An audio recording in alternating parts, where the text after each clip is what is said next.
Media luar negeri soroti penyanderaan pilot Susi Air oleh Egyanus Kogoya. Diperintahkan untuk melakukan operasi pencarian dan penyelamatan terhadap pilot yang hilang, dan juga kami terus melakukan evaluasi terkait dengan penegakan hukum yang kita lakukan terhadap teroris ini, karena dia sudah cukup banyak melakukan aksi teror pembunuhan. Kalau kita hitung yang dibunuh oleh Egyanus ini sudah ada sekitar 40-an orang.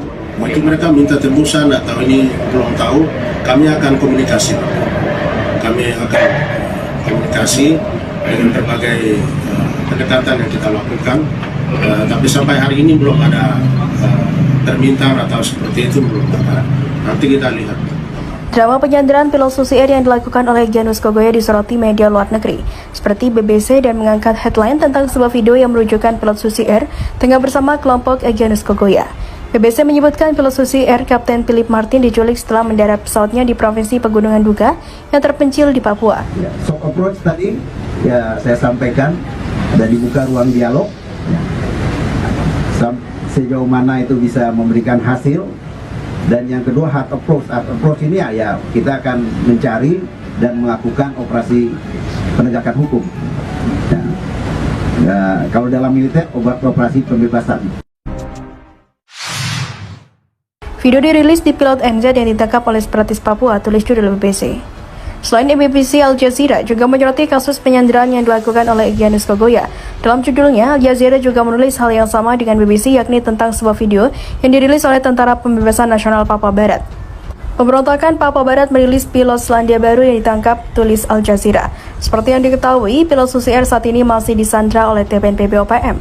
Panglima Komando Daerah Perang 3 Dugama TPNP BOPM Egyanus Kogoya menyangka atau menyatakan sikap terkait dengan penyanderaan pilot Susi Air Philip Martin hingga saat ini. Dari video yang diperoleh Tribun Papua di Jayapura, Egyanus mengatakan penyanderaan tersebut dilakukan bukan untuk mencari makan ataupun minum, tapi mau mereka. Jadi, kami akan membawa pilot ini sampai Papua Merdeka, baru saya lepas, kata Egyanus dalam video tersebut. Sambil menggunakan kacamata dan menggenggam senjata, Egyanus pun meminta agar negara-negara di luar sana harus membantu mereka. Tidak boleh terus bekerja sama dengan Indonesia. Menurut Egyanus, akibat kerjasama dilakukan oleh negara-negara lain bersama Indonesia menyebabkan Papua susah untuk merdeka. Maka itu, untuk menjawab keinginan tersebut, lanjut Egyanus, mereka harus menyandera pilot Susi Air Philip Martin. Selain itu, dia juga memastikan akan terus menjaga keamanan dari Kapten Philip. Bersama saya, pilot Philip akan tetap aman, ujarnya. Selamat jalan Pratu Miftahul Arifin. Teganya KKB Papua Egyanus Kogoya jadikan anak 2 tahun yatim. Aksi KKB Papua kembali memakan korban anak bangsa. Pratu Miftahul Arifin gugur setelah ditembak anak buah Egyanus Kogoya. Mirisnya, kepergian Pratu Miftahul Arifin sekaligus meninggalkan anaknya yang berusia 2 tahun. KKB Papua pimpinan Egyanus Kogoya melakukan penyerangan terhadap Satgas TNI Yonif R321CT yang bertugas di wilayah Mugigam, Kabupaten Duga, Papua Pegunungan. Berikut profil Pratu Miftahul Arifin yang gugur karena ditembak oleh KKB. Satgas tersebut bertugas untuk melakukan pencarian dan evakuasi pilot Susi Air Philip Martin yang masih disandra KKB. Dalam insiden penyerangan ini mengakibatkan 1 orang prajurit TNI atas nama Pratu Miftahul Arifin gugur dalam tugas.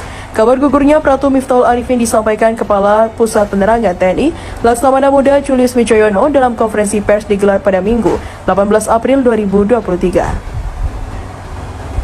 Dalam laporan yang kami peroleh yang gugur pada 15 April 2023 kemarin pada 16.30 WIT, yaitu prajurit TNI dari Satgas Yonif R321CT yakni Pratu Miftahul Arifin, ujarnya dikutip dari YouTube Puspen TNI. Pratu Miftahul Arifin merupakan seorang prajurit TNI AD Yonif R321CT kelahiran Pacitan, Jawa Timur pada 31 Maret tahun 1996.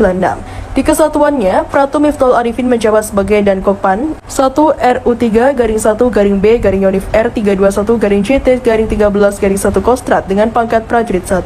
Pratu Miftahul Arifin merupakan anak pertama dari pasangan Agus Santoso dan Parmini.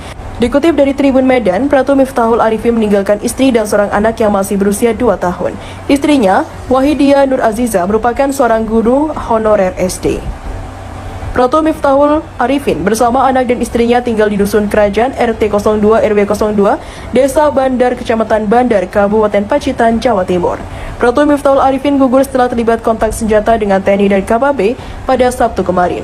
Dalam kontak senjata tersebut, Pratu Miftahul Arifin terkena tembakan dan jatuh ke dalam jurang sedalam 15 meter di Mugimam, Kabupaten Duga. Untuk sementara,